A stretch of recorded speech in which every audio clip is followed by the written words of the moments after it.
ఇప్పుడు ఎక్కడ చూసినా సరే బాహుబలి గణేష, స్పైడర్ మ్యాన్ గణేష, ఇప్పుడు పుష్ప గణేష. మొన్న గట్టిగా తిట్టాను నేను ఫేస్బుక్లో, 700 షేర్ల పైన వెళ్ళారు, గట్టిగా తిడుతూ పెట్టేశాను. పుష్ప గణేష ఏంటండి, వినాయకుడు ఎలా వచ్చాడు?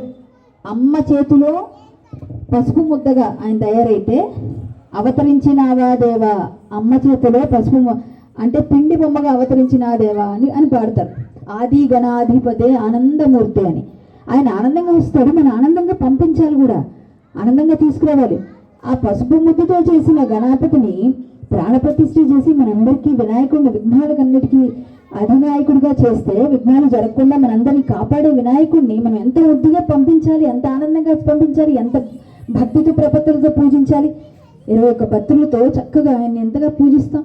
ఇవన్నీ వదిలేసి పుష్ప వినాయకుడు అని చెప్పి పక్కన ఒక హీరోయిన్ పెట్టి ఇట్లా పాటలో ఒక స్టెప్ పెట్టి ఒక రెడీ చేశాడు. ఎవరో వెర్రి తలలు వేయడం అంటారు దీన్నే.